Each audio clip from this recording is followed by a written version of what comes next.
Alhamdulillah alladzi bi ni'matihi tatimmus shalihat. Segala puji bagi Allah Jalla Jalaluh yang karena nikmatnya kebaikan-kebaikan menjadi sempurna, yang karena rahmatnya niat-niat baik hamba dapat terlaksana, dan karena maghfirahnya dosa-dosa hamba diampuni oleh Allah Jalla Jalaluh. Allahumma salli wa sallim ala sayyidina Muhammadin wa ala alihi wa ashabihi ajma'in. Ya Allah, semoga salawat, salam, berkah dan nikmat-Mu senantiasa Engkau curahkan untuk hamba kekasih-Mu, untuk baginda Nabi kita Muhammad sallallahu alaihi wasallam, dan untuk keluarga beliau, untuk istri-istri beliau, untuk putra-putri beliau, dan untuk seluruh sahabat Nabi. Semoga Allah meridhai kita bersama mereka. Amma ba'd. Ahibati rahimakumullah. Sebuah hadis yang sering kali kita dengarkan, dan bahkan tidak sedikit di antara kita yang menghafal hadis tersebut.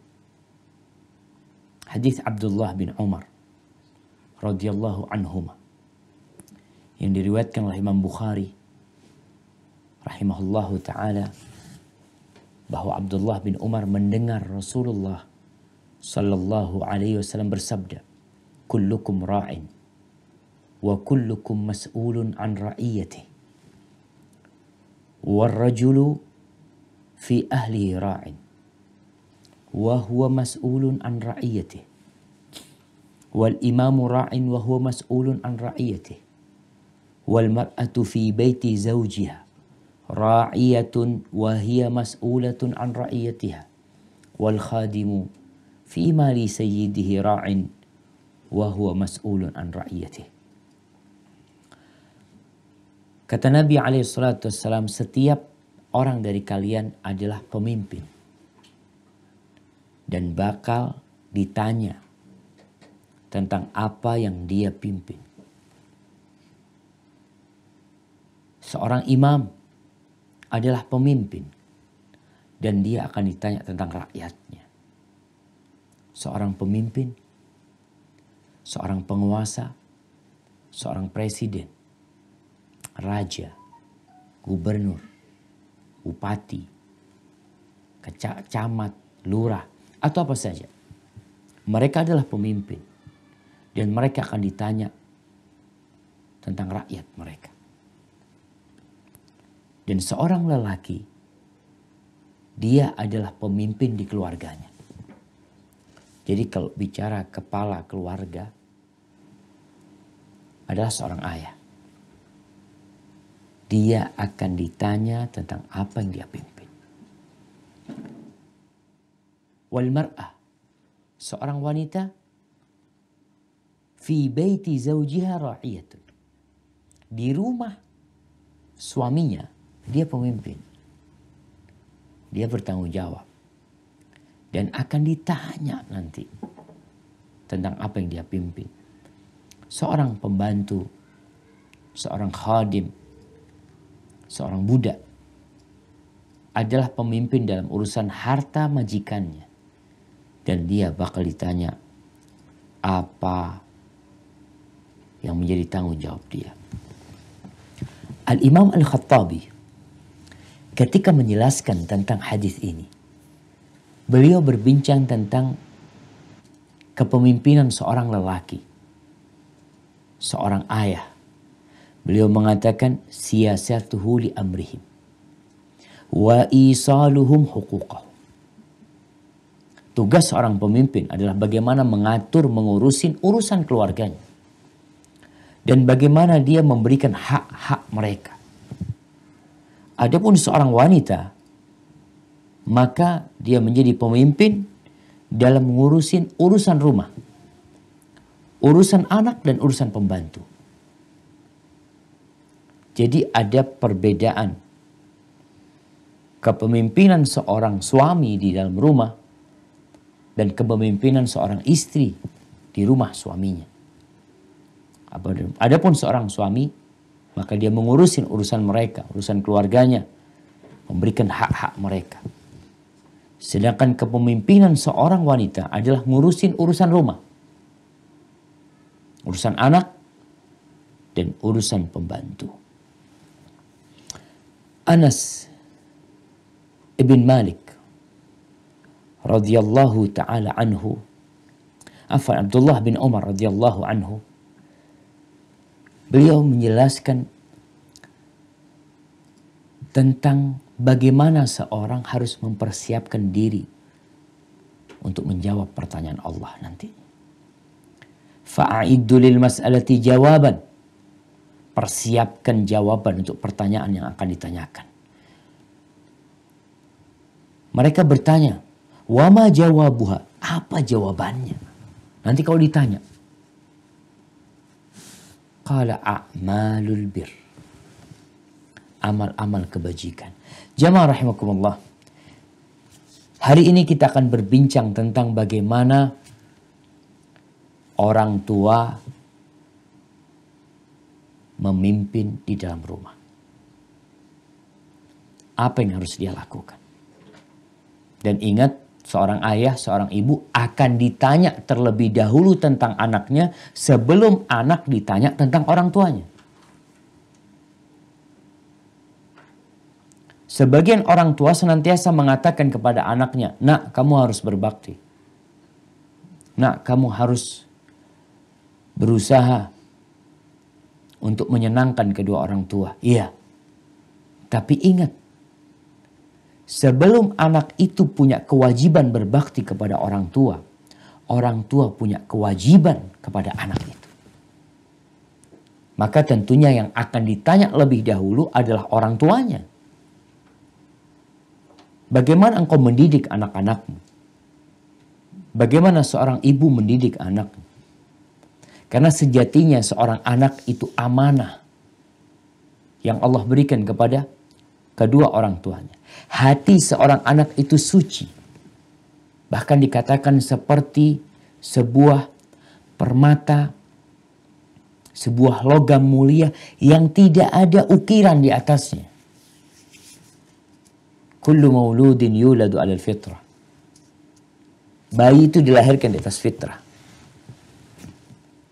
Seperti logam mulia yang tidak ada ukiran di atasnya. Dan logam ini bisa diukir. Bisa dilukis. Dia mau dimodel apa bisa. Begitu pula anak kita. Mau dibikin seperti apa itu anak, maka bisa. Rasulullah sallallahu alaihi wasallam mengatakan kullu mauludin yuladu 'alal fitrah wa innama abawahu yuhawidanihi aw yumajjisanihi aw yunassiranihi. Semua itu dilahirkan di atas fitrah, di atas tauhid. Terus bagaimana anak itu berubah kok bisa jadi Nasrani? Bagaimana ada anak yang berubah kok bisa menjadi Majusi? Kok bisa tidak bertuhan? Kok bisa jadi orang jahat? Fa'abawah. Nabi SAW menjelaskan tentang peran dua orang tua. Abawah, bapak ibunya yang bikin tuh anak seperti itu. Jadi ahibati fillah, sebelum kita berbincang apa yang seharusnya dilakukan orang tua dalam mendidik anaknya, maka ana ingin mengingatkan tentang manfaat orang tua kalau dapat anak yang soleh. Fid dunya wa fil akhirah. Apa manfaatnya? Sehingga tatkala orang tua sadar manfaat anaknya jadi orang baik, maka dia akan berusaha untuk mendidik anaknya dengan baik. Karena banyak orang tua yang tidak peduli dengan kesolehan anaknya, dengan pendidikan agama anaknya. Padahal dia akan mendapatkan manfaat dari anaknya. Manfaat yang pertama adalah manfaat duniawi. Apabila orang tua mendidik anaknya dengan benar, dia akan mendapatkan kebaktian anaknya di dunia. anaknya akan berbakti sama orang tuanya. Karena Allah telah mewajibkan. Allah mengatakan di surah Al-Isra ayat 23. Wa qadha rabbuka alla ta'budu illa iyyahu wa bil walidaini ihsana. Imma yablughanna 'indaka al-kibara ahaduhuma aw kilahuma fala taqul lahumā uffin wa la tanharhumā wa qul lahumā qawlan karīmā. Allah telah menetapkan, Rabb kalian telah menetapkan kalian tidak boleh beribadah kecuali kepada Allah. Tauhid. Dan Allah telah mewajibkan agar kalian berbakti kepada kedua orang tua kalian. Bagaimana anak ini bisa berbakti? Karena orang tuanya mendidik anaknya dengan benar. Maka tatkala orang tuanya sepuh, Allah sebutkan imma yablughanna 'indakal kibar. Dalam satu kondisi kedua orang tuamu sampai ke masa sepuh, dua orang atau satu orang, maka jangan pernah mengatakan uff. Jangan pernah mengatakan uff, kata-kata yang gak pantas. Ketika disuruh, ketika dipinta. Dari mana anak ini bisa menghormatin orang tuanya? Karena orang tuanya mendidik. Itu anak dengan benar. Wala tanharhuma, jangan menghardik keduanya. Wa qul lahumā qawlan karīmā, katakan kepada keduanya ucapan yang mulia. Wallahi jamaah, ana melihat orang tua yang ngomong kasar sama anaknya, orang tua yang biasa berbicara kurang beradab dengan keluarganya, dengan anak-anaknya, maka anak-anaknya ketika orang tuanya sepuh, dia tidak akan bisa beradab sama orang tuanya. Sama kasar ngomong. Kasar. Karena anak ini meniru sebenarnya. Ahibati fillah. Di antara itu faedah di dunia. Faedah di akhirat. Dalam hadis Abu Hurairah radhiyallahu taala anhu, Rasulullah sallallahu alaihi wasallam berkata, "Innar rajula la turfa'u darajatuhu fil jannah. Fayaqulu anna li hadha." Sesungguhnya ada seorang yang derajatnya ditinggikan di surga. Ini orang ditinggikan derajatnya di surga. Dia bingung. Dia berkata, "Anna li hadha." Kok bisa seperti ini? Dapat dari mana aku? Artinya dia tahu dia nggak sampai seperti ini amalanku. Fayuqal, maka dikatakan kepada orang ini, bistighfari waladika laka, karena istighfar anakmu buatmu. Subhanallah. Ketika semua amalan terputus, ketika orang tua meninggal dunia, mungkin orang tua ingin nambah sholatnya, tapi tidak mampu dan tidak bisa. Mungkin seorang ibu ingin bersedekah, tapi nggak bisa. Karena dia sudah mati. Selesai sudah urusannya dengan dunia. Ada amalan-amalan yang tidak terputus. Salah satunya adalah awwaladin salihin yad'u lahu. Anak soleh yang senantiasa mendoakan orang tuanya. Jangan cuma berpikir dunia ketika anaknya sukses di dunia, orang tuanya bahagia, duit lancar, pokoknya apa yang diinginkan didapatkan, hanya itu yang diinginkan, engkau akan mati. Semuanya akan mati, cepat atau lambat. Nih anak yang soleh nih, itu yang bakal mengangkat derajatmu, yang akan menjadikan kuburan jadi sejuk, menjadikan kuburan itu raudhatun min riyadil jannah, taman dari taman-taman surga, dengan doa-doa yang senantiasa dia bacakan, dengan permohonan yang tidak pernah putus kepada Allah untuk kedua orang tuanya. Tuh, ketika orang menjadi pemimpin dan tahu gimana dia pimpin. Ada seorang atasan ketika pergi dari perusahaan tersebut, Masya Allah, satu perusahaan bersyukur. Alhamdulillah udah pergi. Karena dia zalim. Tapi ada pemimpin yang ketika pergi semuanya bersedih. Karena tahu ini orang baik. Gimana seorang anak ketika ayahnya pergi, dia sedih dan mendoakan kedua orang tuanya. Tapi dalam hadis yang diriwayatkan oleh Imam Ahmad dan Abu Dawud dari Mu'ad bin Anas al-Juhani, bahwa Nabi SAW berkata, ini orang membaca Al-Quran dan mengamalkan isinya.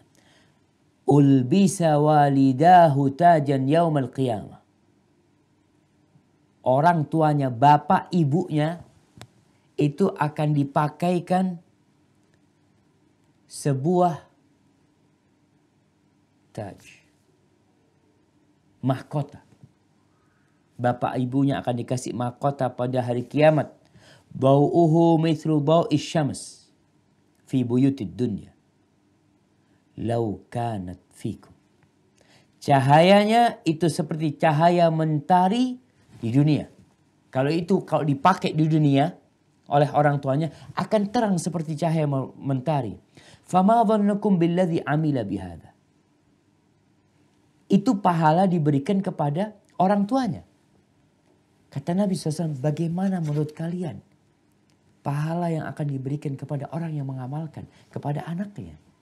Orang tuanya dapat itu, gimana anaknya? Wallahi jamaah. Ahibati fillah, apakah tidak pantas kemudian orang tua berpikir untuk menjaga aset ini? Bukan hanya rumahnya, bukan hanya perusahaannya. Kita lihat ya orang-orang Masya Allah punya perusahaan, didatangkan konsultan ya. Dia mau bangun rumah, datangkan konsultan, macam-macam. Tukangnya dipilihkan tukang yang bagus-bagus. Itu mau bangun rumah. Masa mau bangun rumah tangga? Mau mendidik anak. Tidak mengeluarkan uang, biaya dan tenaga yang banyak. Ini yang membuat kita bersedih. Ketika orang tua hanya peduli urusan maisha. Bismillah.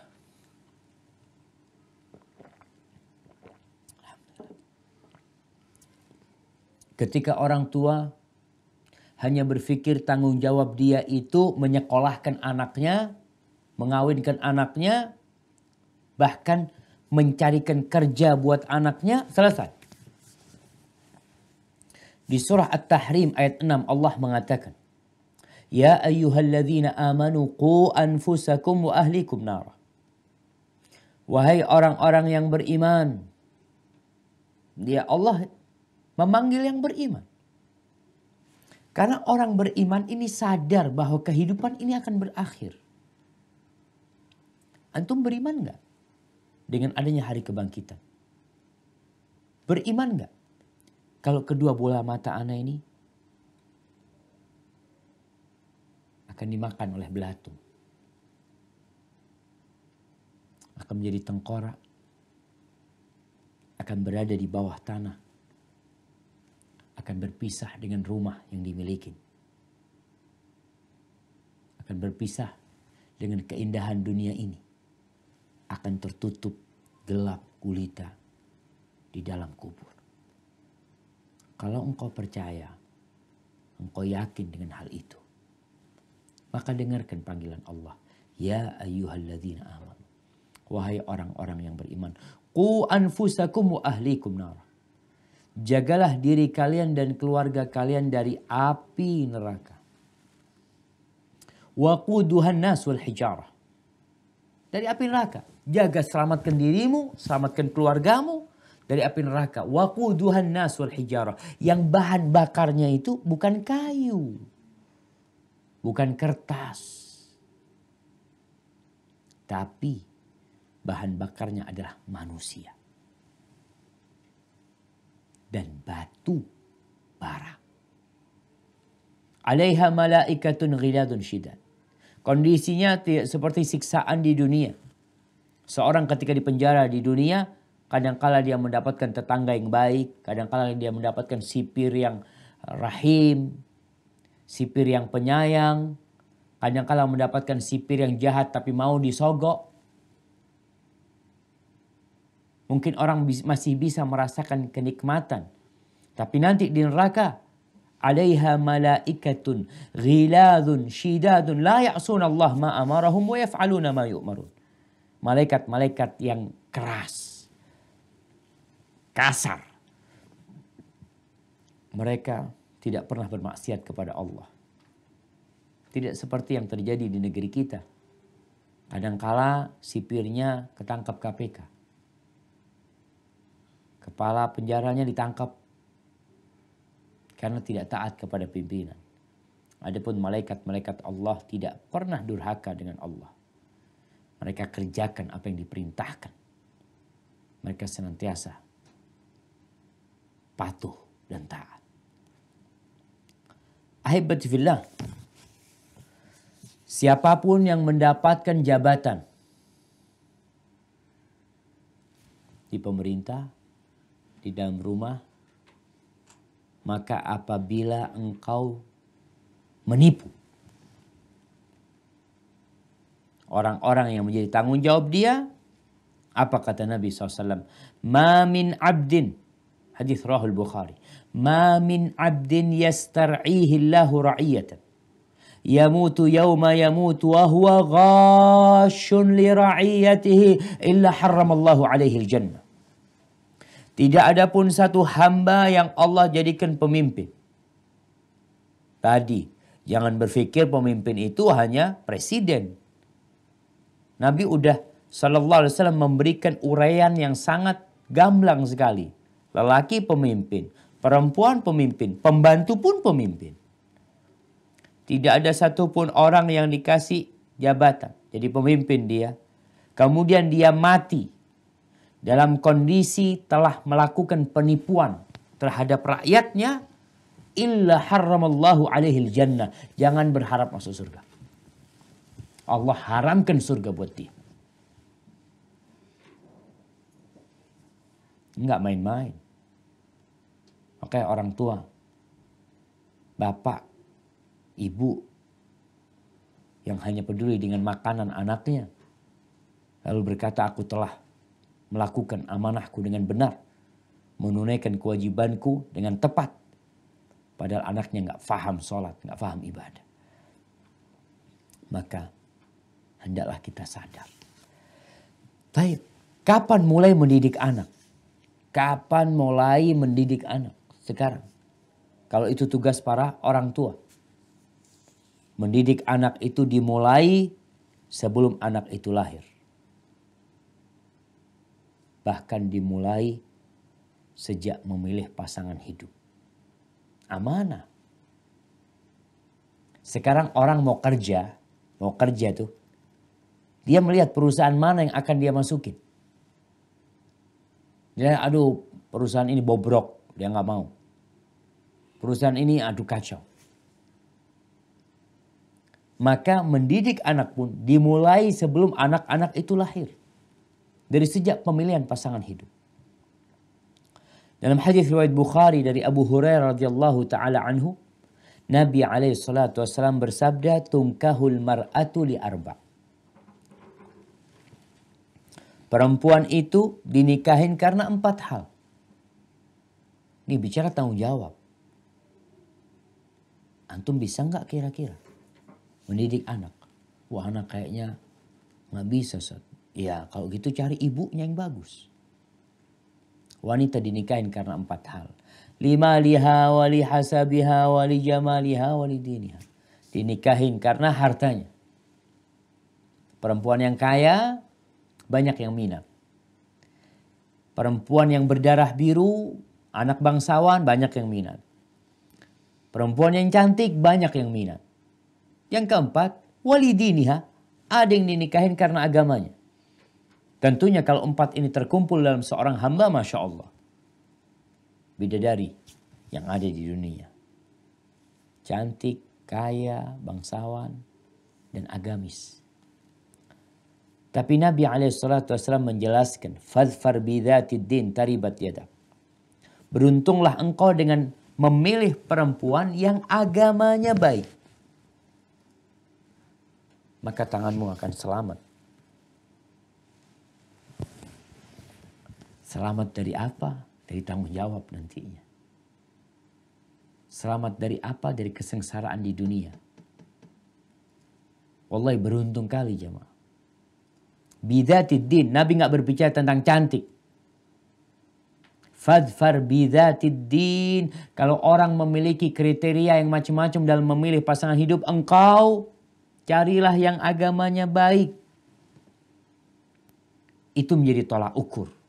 Agamanya baik. Agamanya baik apa? Melaksanakan perintah Allah, menjauhi larangannya. Selesai. Laksanakan yang wajib-wajib. Dia sholat 5 waktu. Itu sudah agamis disebut. Nggak harus artinya dia sunnah qobliyah ba'diyah. Kalau itu ada nilai plus. Tapi ada batas minim agama. Minimnya bagaimana? Dia melaksanakan yang wajib dan menjauhi dosa-dosa besar. Itu batas minimal cari pasangan hidup. Kalau naik tingkatannya, orang yang mengamalkan yang sunnah-sunnah. Qobliyah, ba'diyah, puasa bukan hanya Ramadan, Senin, Kamis dia puasa. Orang yang menjaga diri, tidak gampang berbicara kecuali yang ada manfaatnya, ini nilai plus lagi. Adapun pasangan hidup lelaki, Rasul SAW menjelaskan.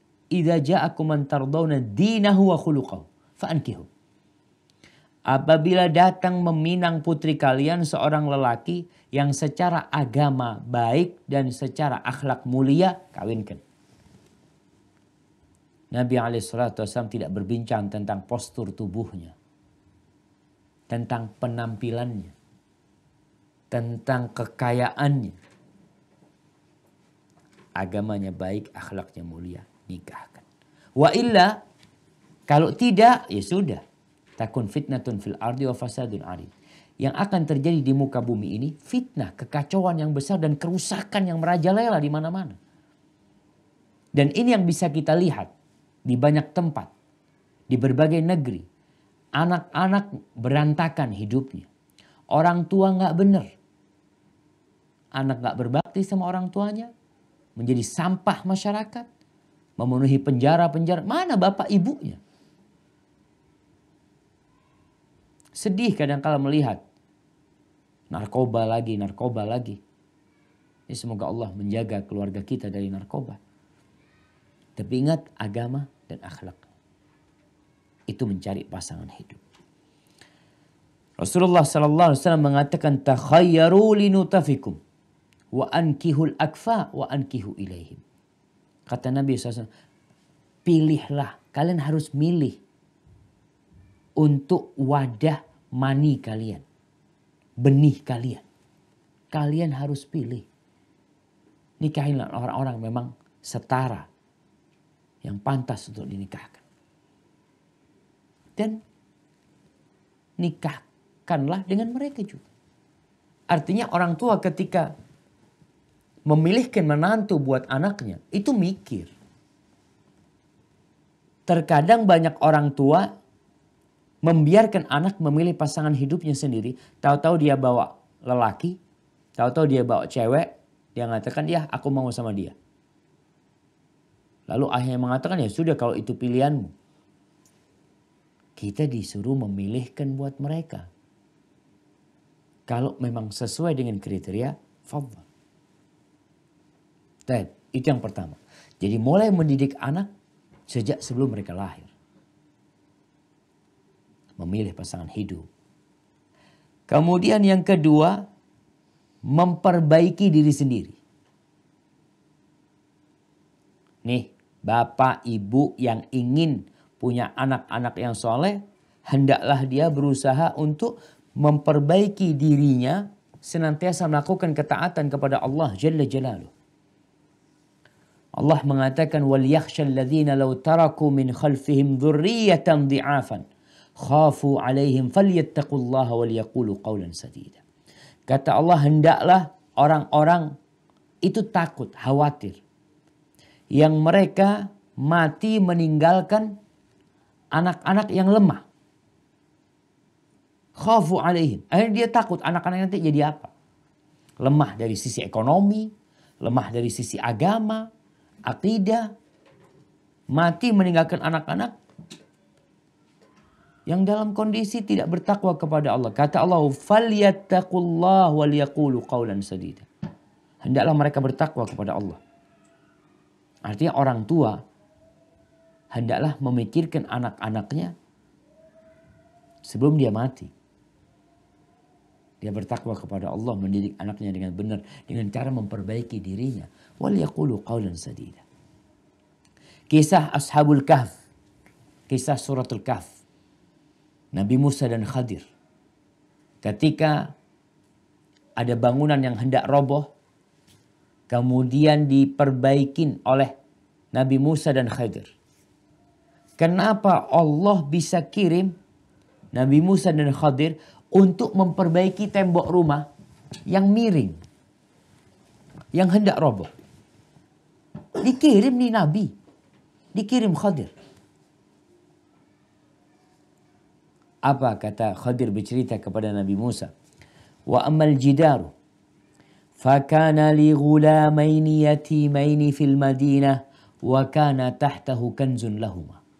Adapun berkaitan dengan tembok yang miring yang hendak roboh itu tembok milik 2 anak yatim di kota. Anak yatim, bapaknya nggak ada.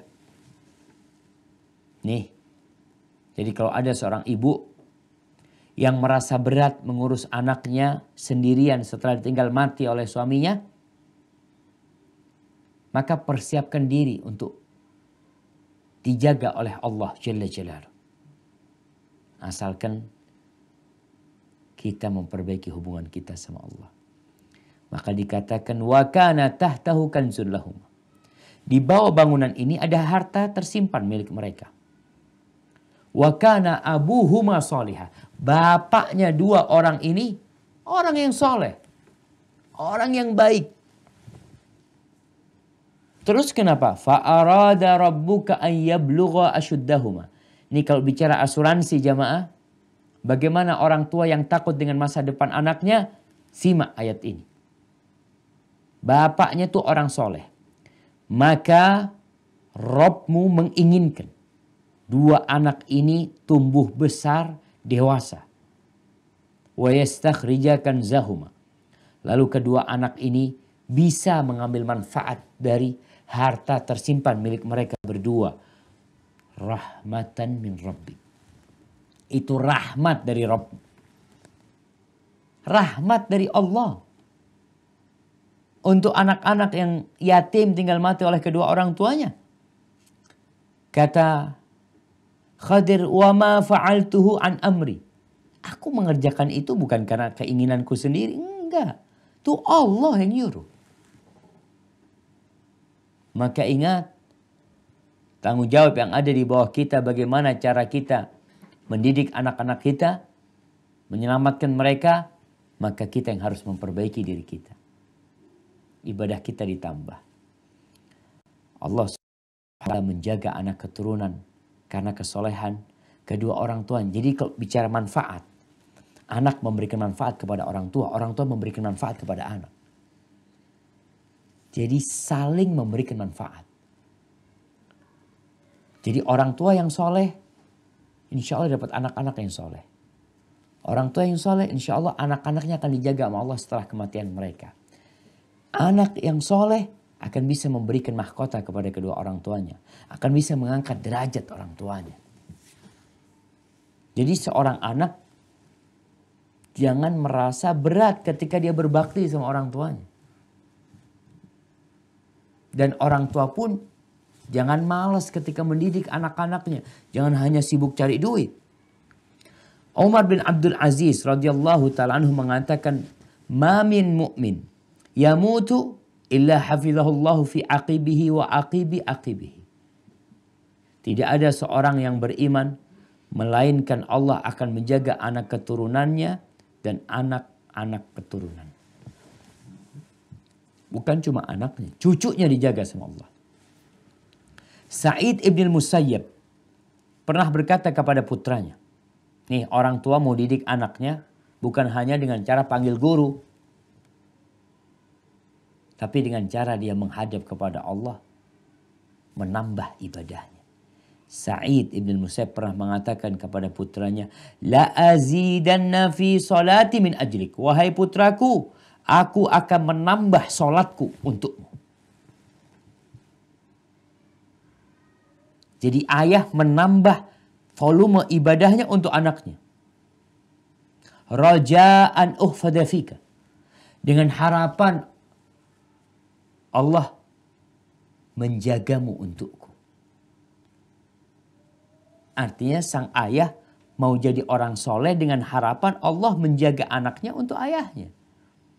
Kemudian Sa'id ibn Musayyib membaca firman Allah yang di surat Al-Kahf. Wa kana abuhuma salihah. Bapaknya tuh kedua anak yatim adalah orang yang soleh. Jadi mendidik anak hendaklah memperbaiki diri sendiri. Ibnul Munkadir mengatakan innallaha la yahfadu birrajuli salih waladahu wa walada waladihi wad-duwairati allati hawlaha fama yazaluna fi hiddin minallah fi hifdhin minallahi wa sitr. Kata Muhammad Ibnul Munkadir, sesungguhnya Allah menjaga dengan orang yang soleh itu anaknya dan cucunya dan kampung yang ada di sekitarnya. Mereka terus dijaga, berada dalam penjagaan Allah, aman hidupnya, tentram, makmur kehidupan mereka karena ini orang yang soleh. Maka ingat, tanggung jawab orang tua terhadap Allah pada hari kiamat nanti itu dalam pendidikan anaknya bukan hanya ditanya engkau ngajarin apa. Anak-anak tuh ketika masih kecil mereka itu mencontoh orang tuanya. Orang tua yang hanya sibuk pegang HP, anaknya akan ikut. Makanya kenapa ada anak-anak yang berontak, minta HP, minta gawai atau gadget sama orang tuanya. Karena dia senantiasa melihat orang tuanya tuh mainan itu. Wallahi jamaah, kemarin hari Selasa ana nemenin abah ana ke rumah sakit. Dokternya lama. Cukup hampir 2 jam lebih kita nunggu. Di depan ana ada wanita sepuh sudah. Ya, dia sakit juga ke dokter jantung. Mungkin umurnya 55 tahun ya. Dia di depan ana, duduk di depan ana. Ana dengar suara kayak main game. Deng, deng, deng, deng. Ana lihat. Betul, ternyata main game ya. Nenek-nenek main game, bayangkan. Gimana cucunya? Bayangan anak orang tua itu yang sepuh sudahlah nggak akan terpengaruh dengan HP. Karena anak lihat anak punya abah, HP-nya yang penting bisa buat telepon. Tapi ternyata ada yang umurnya seabah anak itu main game. Jagoan main game. Mau dibawa kemana bangsa kita? Kalau nenek-nenek udah main game. Yang kecil-kecil main game. Hidup di dunia maya. Na'udzubillah min dzalik. Maka ingat, Allah tuh akan menjaga sebuah keluarga dengan adanya orang tua yang soleh, bapak ibunya soleh, anaknya bakal dijaga. Itu yang kedua. Yang ketiga, tanggung jawab orang tua adalah menanamkan akidah yang benar. Ini harus menjadi perhatian utama orang tua. Menanamkan akidah yang benar kepada anak-anaknya sejak dini. Kenapa? Karena tujuan kita hidup adalah mentauhidkan Allah Jalla Jalaluhu. Para nabi diutus. Para rasul dikirim.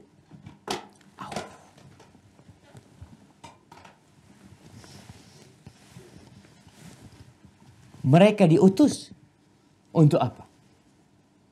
Untuk mengabdi kepada Allah Jalla Jalaluhu. Taurat diturunkan, Zabur diturunkan, Injil diturunkan, Al-Quran diberikan kepada Nabi kita Muhammad sallallahu alaihi wasallam untuk apa? Untuk tauhid. untuk mengabdi kepada Allah Jalla Jalla dan meninggalkan kesyirikan. Surga dan neraka diciptakan oleh Allah Jalla Jalaluh. Untuk apa? Untuk memberikan pahala buat orang-orang yang tauhidkan Allah dan memberikan balasan buat orang-orang yang melakukan kesyirikan. Jadi bicara akidah itu penting sebelum sholat dan yang lainnya. Karena kalau ada hamba yang rajin beribadah, ahli puasa, ahli qiyamul lail, tapi secara keyakinan salah, bobrok, sesat, umpamanya keyakinannya rusak, maka dia tidak akan bermanfaat dengan amal ibadah dia. Yahya ibn Ya'mar, dia berkata, Kana awwala man qala fil qadar Ma'bad al-Juhani bil Basrah. Ini di masa para sahabat. Ada satu kelompok sekte yang mulai bicara tentang takdir. Nyeleneh pemahaman dia dengan takdir. Nggak percaya dengan takdir. Di kota Basrah, di Irak sana. Yang pertama berbicara adalah Ma'bad al-Juhani. Famtalaqna hujjajan ana wa Humaid ibn Abdurrahman al-Himyari. Yahya bin Ya'mar cerita, maka kita waktu itu berangkat berhaji dari Basrah. Bersama Humaid bin Abdurrahman al-Himyari. Ketika kita sampai kota Madinah, kita berjumpa dengan Abdullah bin Umar di masjid. Ini pentingnya akidah yang benar. Faqultu ya Aba Abdurrahman, inna qablana nasan yaqra'una al-Qur'an. Di tempat kita nih, ada orang-orang yang pandai membaca Al-Quranul Karim. Wa yataqaffaruna al-ilm. Oh, ilmu dicari di mana-mana sama dia. Wa yaquluna la qadar. Wa innamal amru unuf. Dan dia berkata nggak ada takdir Allah itu. Urusannya ini ya masing-masing jalan sendiri-sendiri, nggak ada. Bukan Allah yang menentukan. Nggak ada takdir. Apa kata Abdullah bin Umar? فَإِذَا لَقِيتَ أُولَئِكَ فَأَخْبِرْهُمْ أَنَّي مِنْهُمْ بَرِيءٍ. Apabila engkau berjumpa dengan orang-orang itu yang tidak percaya dengan takdir, sampaikan kepada mereka kalau aku berlepas diri dari mereka. Wa annahum minni bara, dan mereka terlepas dari aku juga. Kita bukan saudara.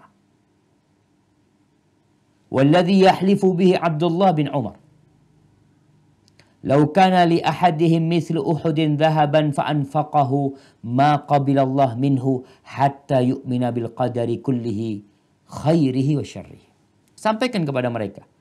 Andai kata, bersumpahnya Abdullah bin Umar, andai kata salah seorang di antara mereka punya seperti gunung Uhud emas, kemudian dia infakkan di jalan Allah, Allah nggak bakal terima sampai mereka beriman dengan takdir baik dan buruknya. Subhanallah jemaah. Jadi jangan main-main masalah akidah. Jangan sampai orang hanya berpikir yang penting ibadah, sholat, puasa, zakat. Akidahnya benerin. Jangan sampai kita punya keyakinan yang tidak sesuai dengan keyakinan Ahlus Sunnah wal Jamaah. Jangan sampai kita melakukan kesyirikan. Maka dari itu tatkala Luqman berpesan kepada anaknya, awal pesan dia kepada anaknya ini mendidik nih. Kepada anaknya, ya bunayya la tusyrik billah. Ananda jangan berbuat syirik sama Allah. Inna syirka la zulmun azim. Kesyirikan itu adalah kezaliman yang nyata. Ini pesan pertama Luqman kepada anaknya. Sedangkan kita melihat sekarang nih orang tua banyak yang gak peduli dengan akidah, dengan tauhid anaknya. Anaknya nonton film-film non-muslim. Film-film Hindu. Film-film yang tidak bertuhan. Gimana anaknya? Dibiarin bahkan orang tuanya duduk nonton. Itu film Hindu ya buat orang Hindu silahkan mereka tonton. Film Buddha silahkan orang Buddha yang tonton. Itu hak mereka. Tapi Muslim duduk sama anaknya. Dilihat tuh bagaimana di situ ada kesyirikan, minta sama berhala, minta sama patung. Sedangkan kita mengatakan qul huwallahu ahad. Allahus samad. Maka ini perlu menjadi bahan renungan pada para orang tua. Bahwa pondasi pertama yang harus diletakkan dalam mendidik anak adalah tentang tauhid. Tentang akidah yang benar. Jangan sampai anak kita jadi nyimpang. La tusyrik billah. Jangan berbuat syirik. Enggak, anak-anak enggak melakukan kesyirikan Ustaz. Tapi nonton kesyirikan. Dan engkau tidak menjelaskan. Lalu apa manfaat yang didapat oleh anak-anak? Hiburan saja. Terekam dalam diri dia. Kemudian dia menganggap berhala. Wallahi jamaah. Di kampung ana berharap mudah-mudahan suatu hari ana ketemu sama pemilik rumah itu. Jadi rumahnya itu ada gambarnya Ka'bah. Ada gambarnya, ada tulisan Allah dan Muhammad. Terus ada dewa-dewa Buddha di rumahnya itu. Ana sempat tanya sama sepupu ana, ini rumahnya siapa? Wallahi nggak tahu, ini beragama apa tidak. Mungkin hanya karena seni atau apa. Maka hati-hati. Ingat tontonan-tontonan itu harus diperhatikan. Ini masa pendidikan anak. Apa yang dilihat oleh anak, itu yang terekam. Apa yang didengar, itu yang terekam. Rasulullah SAW ketika mengutus Mu'ad ke Yaman. Kepada ahlul kitab. Orang-orang yang memiliki Alkitab, orang-orang Nasara pada waktu itu. Apa kata Nabi SAW? Innaka taqdamu ala qaumin min ahlil kitab. Engkau tuh akan datang ke kaum yang mereka adalah ahlul kitab. Falyakun awwala ma tad'uhum ay yuwahhidullah azza wajalla. Dakwah pertamamu adalah mengajarkan tauhid kepada mereka. Ajak mereka mentauhidkan Allah. Kalau mereka terima baru sholat. Mereka sholat baru ajarkan kepada mereka zakat. Terus seperti itu. Maka jamaah, Rasulullah SAW begitu peduli dengan masalah akidah ini. Ketika beliau berpesan kepada Abdullah bin Abbas, beliau mengatakan, ya gulam inni u'allimuka kalimat. Wahai bocah, aku akan ajarkan kepadamu beberapa kalimat. Ihfadillah yahfadka. Jagalah Allah, Allah akan menjagamu. Ihfadillah tajidhu tujahak. Jagalah Allah, engkau akan menghadapi Allah di hadapanmu. Idza sa'alta fas'alillah. Kalau engkau memohon, mohonlah kepada Allah. Wa idza ista'anta fasta'in billah. Kalau engkau meminta tolong sama Allah. Diajarkan tuh. Memohon langsung sama Allah. Jaga Allah. Wa'lam annal ummata. Subhanallah. Dan ketahuilah, andai kata umat semuanya bersatu padu untuk memberikan bahaya kepadamu, mereka tidak akan bisa memberikan bahaya kepada Allah. Akbar, ini iman. Satu Jember, satu Jawa Timur, satu Indonesia. Seluruh penduduk dunia ingin menimpakan bahaya kepada kita. Kalau Allah nggak berkehendak, nggak akan bisa. Sehingga kita memandang kepada kekuatan makhluk ini nggak ada apa-apanya di hadapan kekuatan Allah. Dan sebaliknya, wa in ijtama'u, andai kata mereka bersatu padu untuk memberikan manfaat kepadamu, nggak bakal bisa. Kecuali Allah. Rufi'atil aqlam wa jaffatis suhuf. Udah, pena udah diangkat dan lembaran itu udah kering. Nih, masalah tauhid tanamkan kepada anak kita. Apa yang terjadi ya sudah. Engkau harus senantiasa percaya Allah ala kulli syai'in qadir. Tapi yang terakhir, membiasakan mereka beribadah. Membiasakan mereka beribadah. Ini pendidikan sejak kecil. Jamaah rahimakumullah, seorang anak yang tumbuh besar di lingkungan yang penuh dengan ibadah akan membuat dirinya terbiasa melakukan ibadah. Jadi mendidik dengan membiasakan diri ini penting sekali. Karena seorang anak yang sejak kecil sholat, sejak kecil puasa, sejak kecil sudah mulai diajarin berpakaian yang tertutup. Maka tatkala dia sudah besar, maka buat dia Nggak ada lagi perasaan malu. Udah biasa aku pakai ini. Tidak ada lagi terbebani. Dari kecil aku sholat. Oleh karena itu, Rasul Shallallahu Alaihi Wasallam memerintahkan agar kita menyuruh anak kita sholat itu sebelum baligh. Sebelum dia wajib sholat. Artinya kita tahu seorang itu punya kewajiban sholat ketika baligh. Tapi ternyata orang tua punya kewajiban mengajarkan anaknya sholat sejak anaknya umur 7 tahun.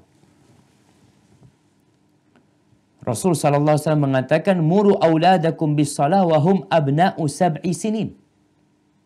Suruh anak-anak kalian sholat mulai umur 7 tahun. Disuruh sudah. Sebelumnya diajak, bukan disuruh, diajak. Dibawa ke tempat sholat. Wadribuhum alaiha wahum abna'u ashir sinin. Pukul dia kalau nggak sholat mulai umur 10 tahun. Wafariqu bainahum fil madhaji'. Tempat tidurnya harus dipisahkan sudah. Harus mulai berpisah. Mereka udah mulai besar. Ini pembiasaan. Mendidik anak dengan membiasakan beribadah. Puasa. Rubayyi binti Muawwid bin Afra berkata, arsala Rasulullah sallallahu alaihi wasallam ghadata Ashura ila qura al-Ansar allati haula al-Madinah. Di siang hari, di hari Ashura, Nabi alaihi salatu wasallam ngirim orang ke kampung-kampungnya orang Ansar yang di sekitar kota Madinah. Utusan Nabi ini menyampaikan, man kana asbaha sha'iman falyutimma shaumahu. Barang siapa yang dari pagi udah puasa, hendaklah puasanya disempurnakan. Ini tanggal 10 Muharram, bentar lagi nih. Wa man kana asbaha muftiran falyutimma baqiyata yaumihi. Barang siapa yang nggak puasa, maka hendaklah puasa. Nggak usah makan. Tadi pernah makan ya sudah berhenti, nggak usah makan. Hendaklah sebagian harinya itu, sisa harinya dia puasa. Fakunna ba'da dzalika nasumu. Kata Rubayyi binti Muawwid, sejak itu kita senantiasa melaksanakan puasa Ashura. Wa nusawwimu sibyanan as-sighar minhum. Dan anak-anak kita yang masih kecil kita juga ajak mereka puasa. Sejak kecil. Insya Allah. Wa nadhhab ilal masjid. Wa nasna'nahumul lu'bah. Dan kita berangkat ke masjid bersama mereka. Dan kita bikinkan buat mereka permainan. Mainan dari tanah, lihat ya. Fanadhhab bihi ma'ana. Dan kita bawa mereka bersama kita ke masjid. Anaknya dikasih mainan. Dibawa ke tempat ibadah. Bawa ke masjid. Diajak berpuasa juga. Fa'idha sa'aluna ta'am a'tainahumul lu'bah. Tulhihim. Hatta yutimmu sawmahum. Ketika mereka lapar minta makan, nggak dikasih makan. Dikasih mainan. Kita lihat anak-anak tuh kadang kala minta ini, minta dikasih mainan, jadi lupa sama makanannya. Hatta yutimmu sawmahum. Sampai mereka menyempurnakan puasa mereka. Itu jamaah. Biasakan. Orang tua mulai membiasakan anaknya. Dan berbeda orang yang dewasa beribadah dan anak-anak yang masih muda beribadah. Maka dengan cara seperti itu paling tidak kita sudah melaksanakan perintah Allah dan tanggung jawab kita sebagai orang tua. Dan masih banyak lain yang berkaitan dengan mendidik anak ini, adab, etika yang harus diajarkan kepada mereka. Berkaitan dengan gadget yang orang tua harus peduli sama anak-anaknya. Jangan sibuk memegang gadget dia kemudian dia tidak mengajarkan ibadah sama anak-anaknya. Ketika anak-anak kecil tuh orang tua kalau nyuruh sholat, anak-anak itu kalau disuruh, akhirnya dia sholatnya nggak benar. Orang tuanya ikut sholat bersama dia. Yuk ikut sama Umi sholat. Berjamaah sama Umi. Sehingga mereka terbiasa terus perlahan-lahan. Kalau sang ibu sabar ya punya anak, dia senantiasa berusaha sholat tepat waktu sama anaknya. Karena bapaknya mungkin kerja, kalau bapaknya datang sama bapaknya berangkat ke masjid. Maka insya Allah ketika engkau ditanya oleh Allah, engkau punya jawaban untuk pertanyaan tersebut. Hadza wallahu a'lam bishawab. Mungkin kita masuk ke sesi tanya jawab. Silakan kalau mungkin ada yang ingin ditanyakan.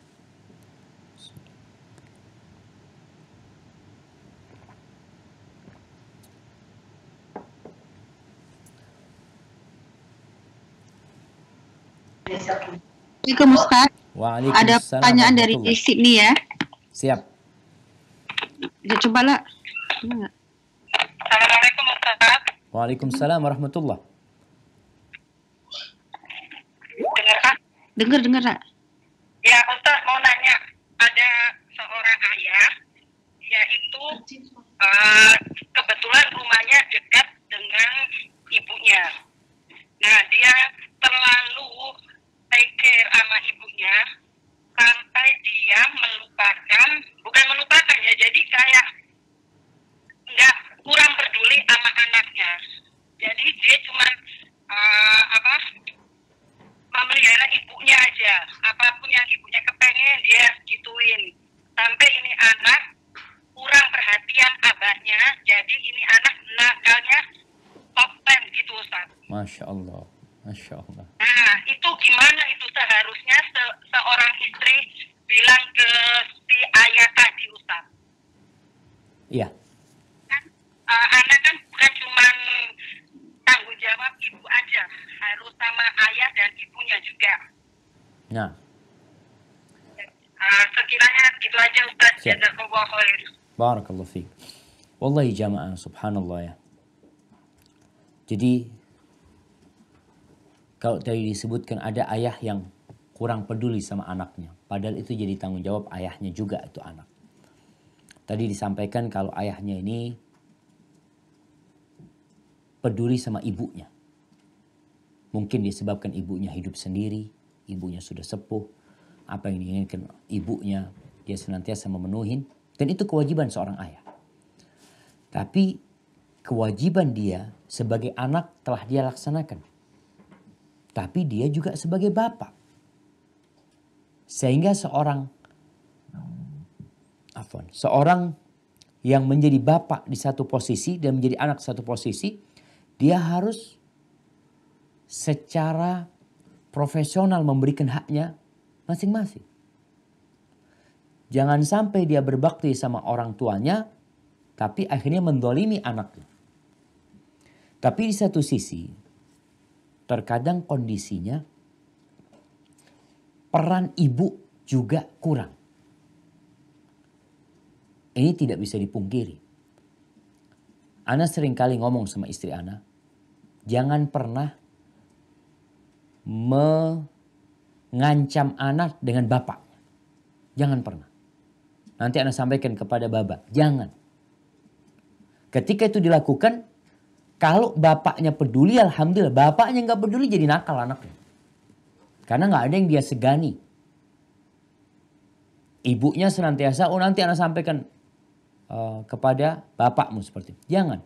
Artinya sekarang kalau kondisinya memang seperti itu, sang ibu harus full power dia. Ketika bapaknya tidak mendidik anaknya, ya sekarang bagaimana posisi dia? Oke, dia mungkin ingin ngobrol sama bapaknya, ingin memberikan masukan kepada bapaknya. Tapi bisa jadi bapaknya nggak peduli. Apakah sang ibu kemudian mengatakan, ya sudah kan bapaknya tanggung jawab nanti? Jangan. Jadi ada sebuah pesan indah jemaah. Ketika lingkungan itu tidak mendukung kita.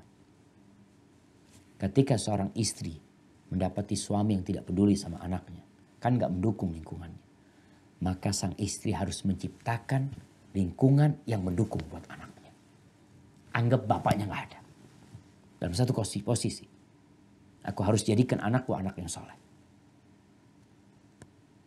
Maka dengan cara seperti ini, mudah-mudahan sang ibu dapat pahala double.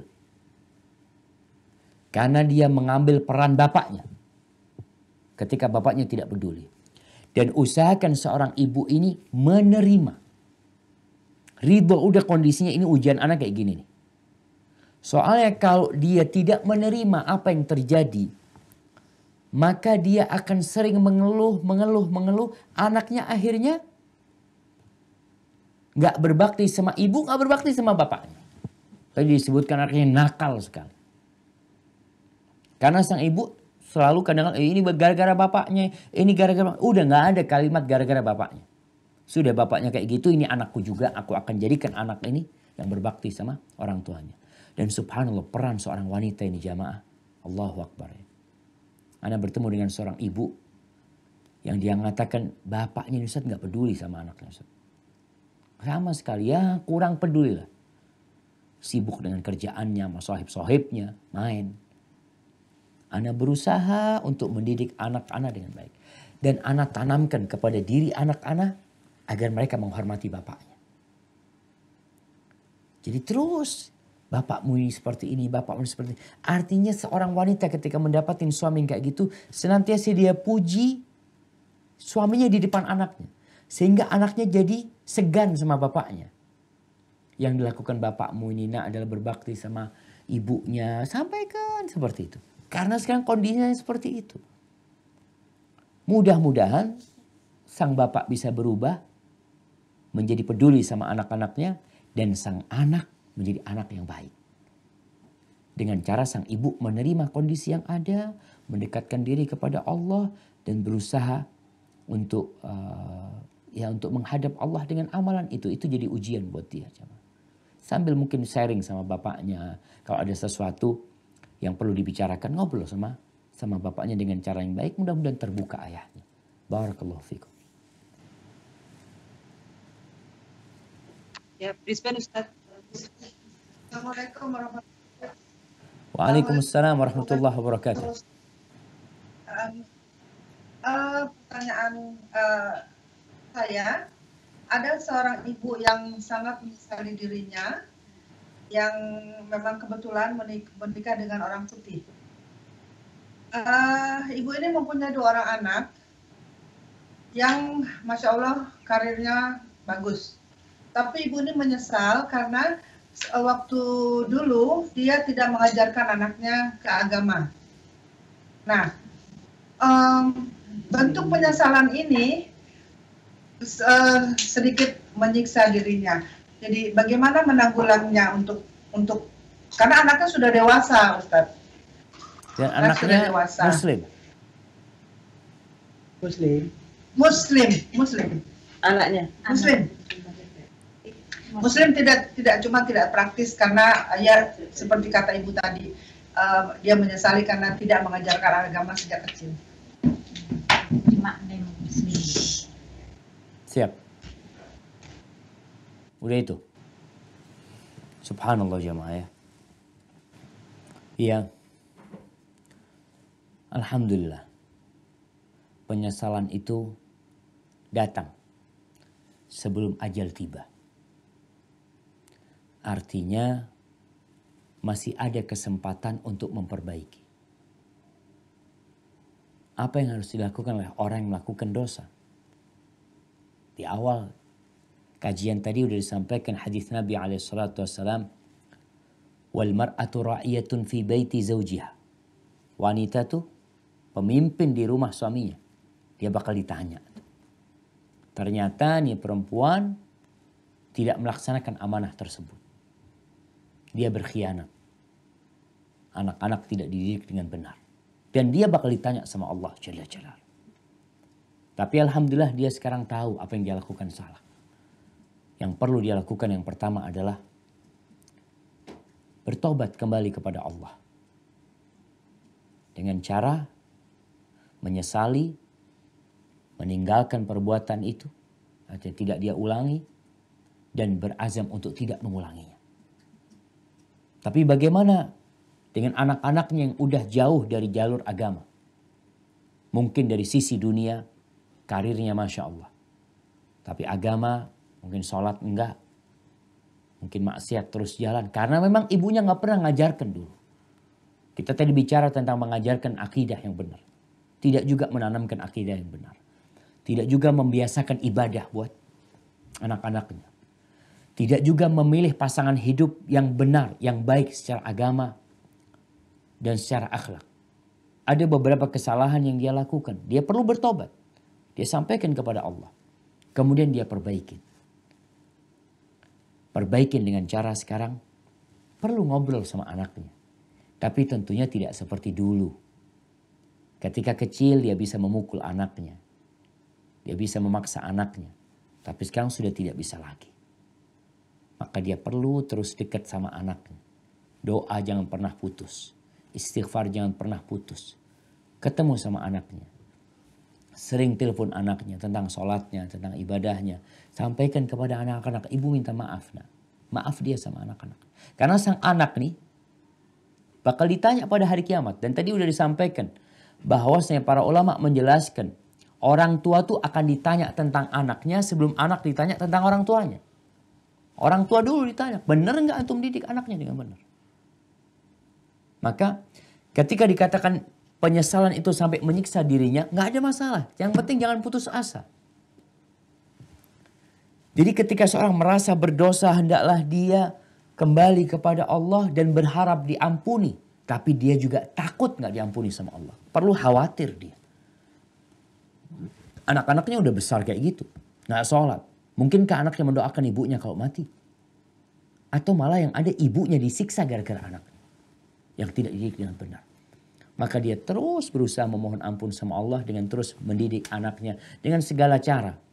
Sekarang mungkin dengan share kajian, kirimkan buku. Kalau anaknya tinggal satu kota sering dikunjungin anaknya, minta anaknya datang, ikut kajian, apa saja lakukan. Sehingga ketika ditanya di hadapan Allah, kita punya jawaban. Iya ya Allah, aku melakukan kesalahan tersebut. Tapi aku berusaha untuk memperbaikinya. Dan itu kemampuanku ya Allah. Semoga Allah Jalla Jalal mengampuni dosa-dosa kita. Hadza wallahu a'lam bissawab. Nah.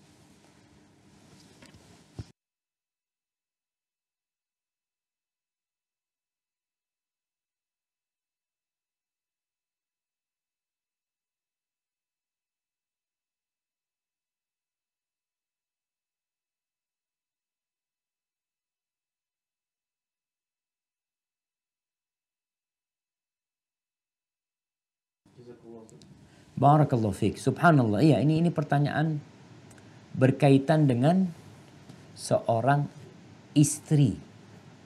Artinya seorang wanita ketika dia menikah, maka ada pengalihan tanggung jawab. Kalau tadi kita bicara kullukum ra'in wa kullukum mas'ul an ra'iyati, semuanya pemimpin. Nah, ketika ada pernikahan, seorang anak wanita itu dikawinkan sama bapaknya dengan seorang lelaki, maka yang bertanggung jawab adalah suaminya sekarang. Yang menjadi surga dan neraka seorang wanita adalah suaminya. Nah, ada orang tua yang gak terima ketika putrinya ini gak nurut sama orang tuanya, tapi nurut sama suaminya. Maka sang wanita perlu sabar. Perlu sabar kalau kadangkala anak ini menyampaikan kepada bapaknya sendiri, bapaknya gak terima. Bahkan sang bapak beranggapan engkau anak durhaka. Kau lebih nurutin suamimu daripada orang tua. Maka memang bisa saja sang anak menjawab, orang ayah yang ngawinkan aku dengan dia. Ayah yang menyerahkan aku dengan dia. Yang menyerahkan aku kepada dia. Tapi kadangkala anak kalau ngomong seperti itu dengan orang tuanya nggak masuk. Perlu pakai jalan lain. Datang ke pamannya yang paham agama. Datang kepada bibinya yang paham agama. Datang kepada orang yang mungkin dekat sama ayahnya yang bisa memberikan penjelasan. Karena setelah menikah, beda sama anak laki. Anak laki ini nggak diserahkan sama orang tuanya kepada tuh perempuan, enggak. Tapi kalau perempuan benar-benar terjadi serah terima. Makanya ada ijab qabul. Ijab qabulnya itu di sini pentingnya seorang memahami bahwasanya ijab itu dilakukan bukan oleh perempuan. Tapi oleh wali. Oleh ayahnya. Karena yang benar-benar ada penyerahan nih. Dan qabul dilakukan oleh seorang lelaki, dia terima tanggung jawab ini. Bukan hanya nerima anak sebagai istri, engkau terima dia, tanggung jawab mendidik dia, tanggung jawab memberi makan kepada dia, tanggung jawab membawa dia ke dalam surga. Wallahi jamaah. Itu yang kadang-kadang gak difahami, sehingga banyak orang tua yang intervensi dengan rumah tangga anaknya. Bapaknya perempuan, itu intervensi dengan kehidupan rumah tangga anaknya, akhirnya kacau, ribut. Dan juga sebagai seorang anak perempuan, jangan suka curhat kepada orang tuanya. Menceritakan ngeluh ini itu suaminya kayak gitu, jangan. Kesian orang tua kita. udah capek besarin kita, didik kita, membiayain kita. Lalu tatkala kita sudah nikah, kita masih membebani orang tua kita. Jadi kalau senengnya berumah tangga nggak dibagi sama orang tua, tapi susahnya dibagi sama orang tua. Maka buat yang bertanya, nasihat ana doakan bapaknya dan cari orang lain untuk menyampaikan hal itu kepada orang tuanya. Kalau nggak dapat orang lain, maka kau mungkin perlu tulis surat. Pilih kata-kata yang indah, jelaskan posisi ana telah dinikahkan sama ayah. Kecuali perintah suami bertentangan dengan perintah Allah baru. Suami mengatakan kepada istrinya, jangan kerja. Sang bapak, oh kamu harus kerja. Di sini kenapa harus ada satu pemimpin? Ketika ada dua pemimpin buat satu wanita ini, bapak dan suaminya, hidup dia kacau jemaah. Ayahnya bilang iya, suaminya bilang enggak. Siapa yang akan dia taati? Maka Allah jadikan dia taat kepada suaminya.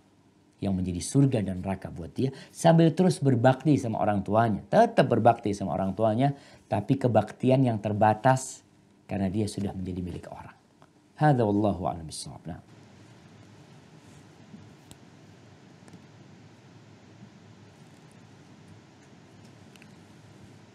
Silahkan.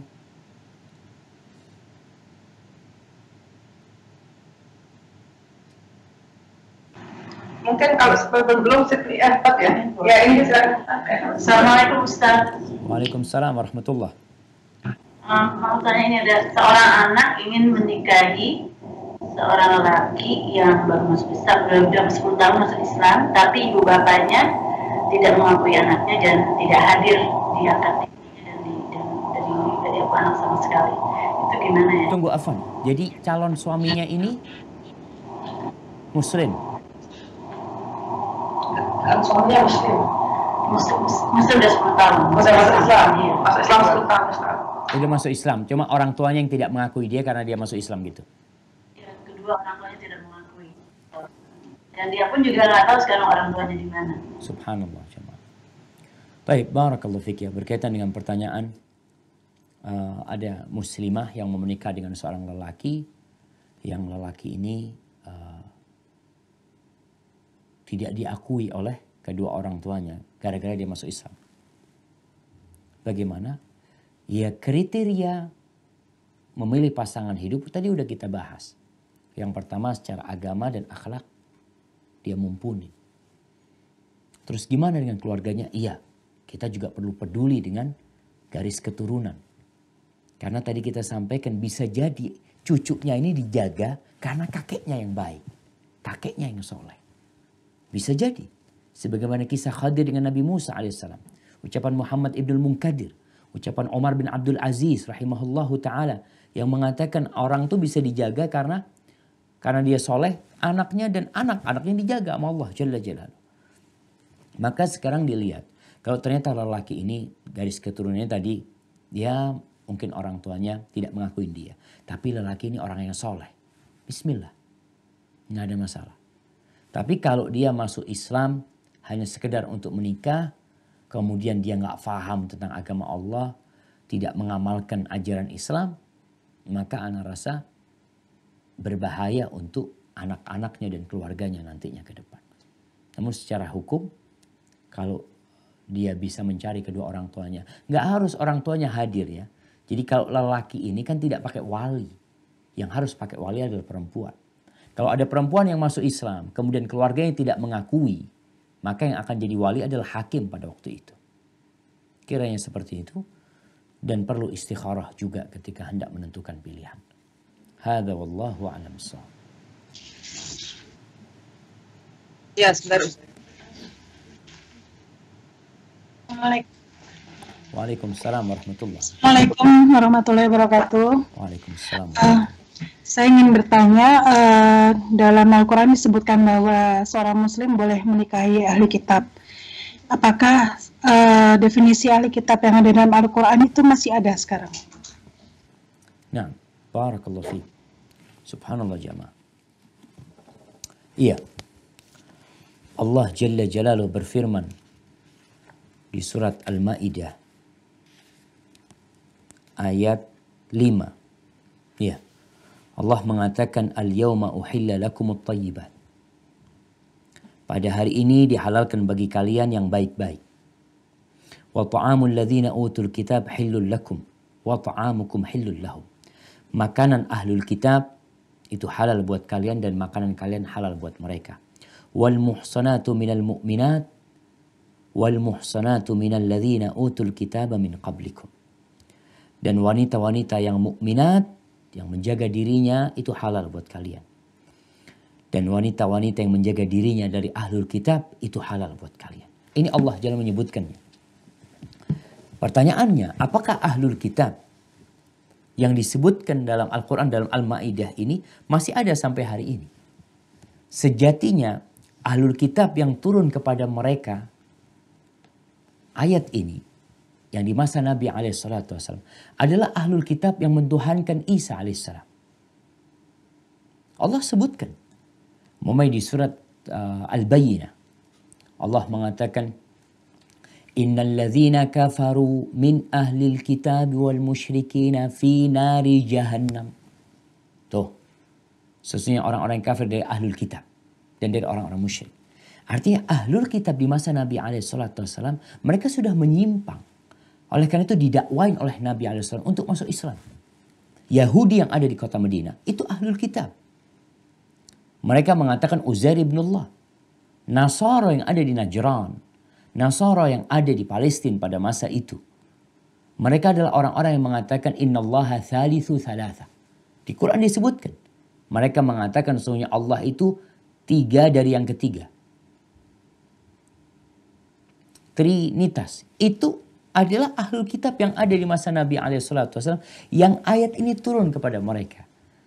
Oleh karena itu pendapat yang benar yang mengatakan ahlul kitab selama dia mengakuin kitabnya yaitu Injil dan Taurat maka disebut ahlul kitab. Saat dia melakukan kesyirikan, ya dari dulu mereka melakukan kesyirikan.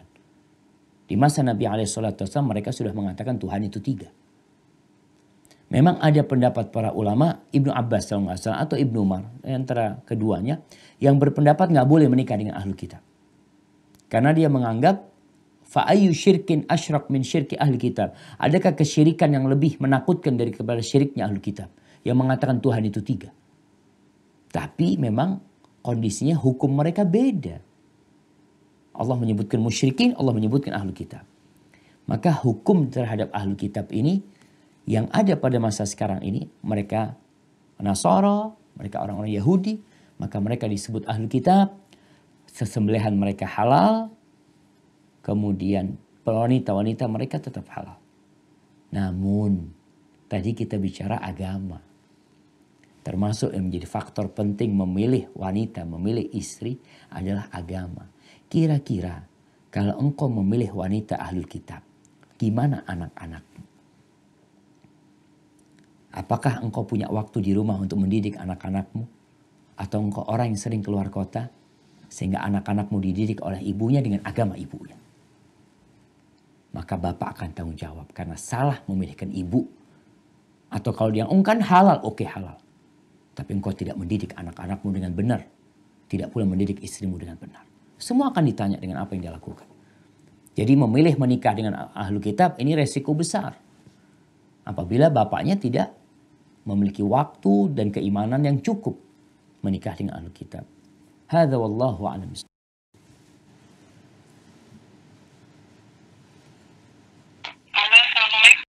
Kita kan sebagai seorang menantu harus berbakti ataupun juga menghormati kepada mertua kita. Nah, kebanyakan di sini kalau seorang menantu perempuan itu selalu hormat dan harus apa-apa mertua kita yang didahulukan ya. Bagaimana kalau sebaliknya? Kalau suami kita kurang begitu peduli atau kurang begitu menghormati kepada orang tua kita, itu kan di dalam kehidupan ini kayaknya nggak fair, Ustaz, nggak adil. Gimana sebaiknya sebagai seorang istri, Ustaz? Nah, barakallahu fiik. Barakallahu fiik. Subhanallah jemaah. Iya. Jadi memang kadang-kala terjadi ketimpangan. Kita melihat seorang wanita ketika menikah maka surga dan neraka wanita ini adalah suaminya. Mau tidak mau, dia harus taat dan patuh sama suaminya dan membantu suami untuk meraih surganya suami. Siapa surganya suami? Bapak dan ibunya. Rentetan ini tolong difahami. Jadi surga dan neraka seorang anak adalah orang tuanya. Ketika dia dinikahkan, maka beralih jadi suaminya, ini anak perempuan. Sedangkan anak laki-laki ini tidak beralih. Dia tetap posisinya anak yang punya kewajiban berbakti kepada orang tuanya tanpa batas. Dia harus berbakti sama orang tuanya. Tidak harus izin sama istrinya. Berbeda, istri kalau mau ke tempat orang tua dia harus izin sama suaminya. Suami mau ke tempat orang tuanya nggak ada izin sama istrinya. Seperti itu aturannya. Dia membantu suaminya berbakti sama orang tuanya. Karena surga dan neraka seorang suami, ini seperti itu. Jadi kalau dikatakan adil, itulah keadilan sebenarnya jamaah. Karena ada serah terima di sini. Kalau kita bicara keadilan ada sesuatu yang Allah tentukan. Terus bagaimana kalau dapat suami yang tidak terlalu peduli sama mertuanya? Dia sibuk sama orang tuanya. Sejatinya seorang lelaki itu diperintahkan untuk berbuat baik kepada orang-orang yang berbuat baik kepada dia. Khususnya ini mertuanya. Jangan sampai dia memutuskan rahim antara istrinya dengan orang tuanya. Tapi tentunya tidak bisa full dia dengan mertuanya. Karena beda kewajiban. Jadi paling tidak dia itu punya kewajiban menghormatin orang mertuanya. Tidak menjelek-jelekkan mertuanya. Tidak mencaci maki mertuanya. Dia menghargai mertuanya. Dan dahulu ketika mereka faham dengan hukum agama ini jamaah. Ketika faham. Jadi orang tua itu memang tahu ketika anaknya dia tidak berharap apa-apa. Yang dia harapkan satu. Anaknya berbahagia. Makanya dari awal Anda sampaikan. Bahwasanya jangan sampai seorang anak perempuan ini suka mengeluh sama orang tuanya. Suamiku kayak gini, suamiku kayak gini. Kesian bapak ibunya. Cukup sebagai sebuah kebahagiaan ketika sang ayah dan ibu mendengar anaknya berbahagia dengan suaminya. Dan bagi suami tetap nggak boleh dia durhaka sama mertuanya. Artinya sisi durhaka ini mencaci maki mertuanya, tidak menghargai mertuanya. Tapi kalau dia harus selalu mengunjungi mertuanya sebagaimana istri di rumahnya, nggak seperti itu. Karena ada perbedaan tanggung jawab tadi sebenarnya. Jadi mungkin pandangan kita kok kayaknya nggak fair Ustaz ya. Bukan nggak fair sebenarnya. Karena tanggung jawabnya beda. Makanya pesannya Hasan al-Basri. Ini pesannya Hasan al-Basri. Kepada seorang ayah yang hendak menikahkan putrinya. Apa kata Hasan al-Basri? La tuzawwij ibnataka illa min taqi. Jangan engkau nikahkan putrimu kecuali kepada orang yang bertakwa. Orang yang bertakwa, yakni orang yang tahu dengan batasan-batasan agama. Orang yang tahu dengan perintah Allah dan larangan Allah. Apa kata Hasan al-Basri? Kenapa harus dengan orang yang bertakwa? In ahabbaha akramaha. Kalau suaminya ini cinta kepada putrimu, maka dia akan menghormati putrimu. Cinta akan mendatangkan segala sesuatu yang indah. Wa in kariha. Tapi kalau dalam satu kondisi suaminya nggak suka sama putrimu, lam yadhlimha. Maka sang suami tidak akan mendolimi putrimu. Karena dia takut sama Allah. Mungkin seperti itu jamaah ya. Jadi kita harus menerima kondisi yang seperti ini. Dan ada orang tua yang mungkin karena nggak paham, merasa anaknya durhaka. Wallahi ketika anak diberikan kepada lelaki itu, ya sudah tanggung jawabnya itu suaminya. Sang anak jangan pernah bikin susah orang tuanya. Dan sang menantu jangan pernah durhaka sama orang tua dengan menjelek-jelekkan mertuanya ya.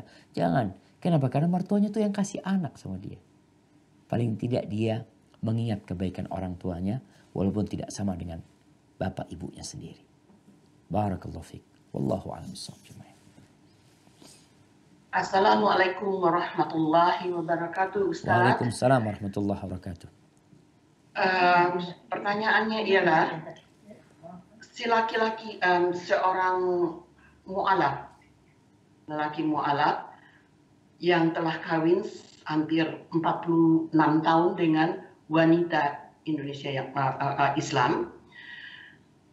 Sekarang kejadiannya si anak mu'alaf suaminya ini orang tuanya sudah lanjut usia. Sehingga waktunya dihabiskan hari-hari merawat, pergi ke rumah orang tuanya yang masih bukan Islam, pagi, siang, dan sore. Ada 2 pertanyaan di sini, Ustaz, boleh nggak? Tafadhal. Satu pertanyaannya, apakah di sini juga masih berlaku hukum syar'inya seorang anak yang berbakti kepada orang tua sedangkan orang tuanya Kristen? Ya. Pertanyaan pertama. Pertanyaan kedua, si istri kelihatannya itu merasa sangat tidak berbahagia dengan tindakan suaminya yang hari-harinya itu sibuk dengan ibunya. Waktu untuk dia itu sangat sedikit dan anak-anaknya yang lain yang cucunya. Terima kasih banyak Ustaz. Barakallahu fiik. Oh iya, subhanallah jamaah. Iya. Jamaah. Wasiat berbakti kepada kedua orang tua itu wasiat dari Allah. Allah mengatakan wasainal insana biwalidayhi ihsana. Allah mewasiatkan kepada anak agar berbakti kepada orang tuanya. Ceritakan sama Allah, hamalatu ummuhu wahnan ala wahnin. Ibunya hamil dia dalam kondisi lemah di atas kelemahan. Kata Allah, wa in jahadaka ala an tusyrika bima laysa laka bihi ilmun fala tuti'huma. Kalau kedua orang tua memaksa engkau, kafir orang tuanya, maksa anaknya, ini orang tua kafir maksa anaknya untuk masuk, untuk meninggalkan Islam, untuk menjadi kafir. Kata Allah, fala tuti'huma, jangan taat kepada keduanya, wa sahibhuma fid dunya ma'rufa. Dan sahabat, temani keduanya, sahib itu teman yang akrab, yang nempel tuh di dunia, ma'rufa dengan cara yang patut. Itu dalam kondisi kafir, tetap sang anak wajib berbakti sama orang tuanya. Dan di antara bentuk kebaktian anak yang paling besar kepada orang tuanya, bagaimana dia bisa menyelamatkan orang tuanya dari kekufuran. Mungkin dengan cara berbakti tadi, ini mau mati orang tuanya, udah sepuh nih. Sehingga pesan Al-Auza'i, ada satu orang masuk Islam dari kalangan Majusi, mu'allaf kalau tadi disebutnya. Dia dari daerah Tustar, daerah Iran sana atau Irak sana, berangkat ke Libanon pada masa itu. Jalan kaki atau naik onta. Sampai sana dilihat sama Auza'i. Kok kelihatannya orang ini orang asing, orang baru wajahnya. Ditanya dari engkau, ngatakan dari Tustar. Jadi gimana keluargamu? Keluarganya masih Majusi. Bapak ibu? Iya Majusi. Udah tua bapaknya katanya. Apa katanya Al-Auza'i? Engkau pulang. Pulang engkau. Engkau rawat orang tuamu. Mungkin orang tuamu dapat hidayah lewat dirimu. Pulang nih anak. Baru datang suruh pulang. Pulang berangkat, dirawat orang tuanya. Orang tuanya heran. Engkau agamamu apa sih nak? Kok peduli banget sama orang tua? Ceritakan Islam ayah. Disebut tentang Islam. Ayahnya masuk Islam. Dapat beberapa hari meninggal dunia ayahnya. Nih kebaktian anak yang paling besar ketika bisa membuat orang tuanya masuk Islam. Abu Hurairah radhiyallahu ta'ala anhu, ibunya itu awalnya Nasrani, Kristen. Terus berbakti sama ibunya, minta doa Nabi alaihissalam, ibunya dapat hidayah. Jadi sekarang kondisi istri ketika melihat suaminya seperti ini, doakan suaminya. Mudah-mudahan orang tuanya masuk Islam. Karena diperintahkan untuk mendampingi kedua orang tuanya. Dan pernah ada seorang tanya kepada Abu Darda, ya Abu Darda, ibuku ini nyuruh aku menceraikan istriku. Ibuku ini. Kata Abu Darda, aku mendengar Rasul sallallahu alaihi wasallam bersabda, al-walid awsatu abwabil jannah. Orang tua itu adalah pintu surga yang paling indah. Fa in syi'ta fa'adhi dzalikal bab. Kalau engkau mau ya sudah pintu itu hilangin, enggak usah dipakai. Kalau engkau mau jaga tuh pintu. Artinya sang anak tetap wajib berbakti sama kedua orang tua.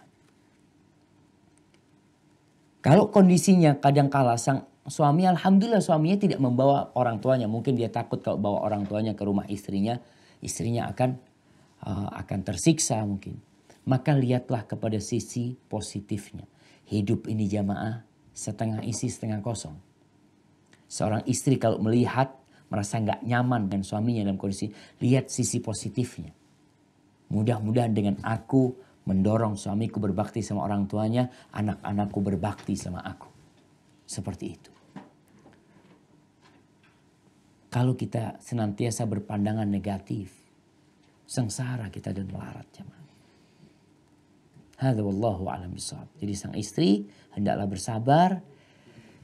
Dia hadapin hidup ini, dia bantu suaminya dan dia berharap pahala dari Allah Jalla Jalaluh. Yang dilakukan suaminya secara agama tepat dan hanya sampaikan kepada suaminya, ajak orang tuamu agar masuk Islam. Mudah-mudahan bisa masuk Islam sebelum meninggal dunia. Barakallahu fikum. Jamaah, pertanyaan terakhir.